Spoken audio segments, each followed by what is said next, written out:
பெஞ்சல் புயலில் பாதிக்கப்பட்ட பழங்குடி மக்களுக்கு நிவாரண உதவி.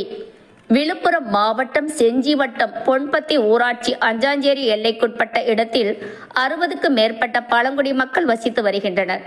சமீபத்தில் தமிழகத்தில் பல மாவட்டங்களில் பெய்த கனமழையால் ஒரு சில ஊர்களில் வீடுகள் அனைத்தும் தண்ணீரில் அடித்துச் செல்லப்பட்ட நிலையில் அஞ்சாஞ்சேரி பகுதியில் சுமார் 60க்கும் மேற்பட்ட பழங்குடியின மக்கள் முகாமில் தங்க வைக்கப்பட்டுள்ள மக்களுக்கு செஞ்சி உதவும் உள்ளங்கள் அறக்கட்டளை சார்பில் அரிசி, மளிகை பொருட்கள் மற்றும் போர்வைகள் உள்ளிட்ட நலத்திட்ட உதவிகள் வழங்கப்பட்டது.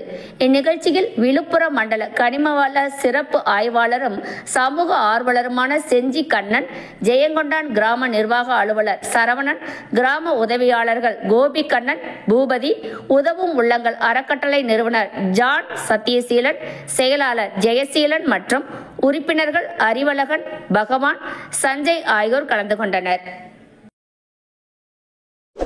இதுபோல் அனைத்து செய்திகளையும் காண மனித உறுதி ETV சேனலை தவறாமல் பார்க்கவும்.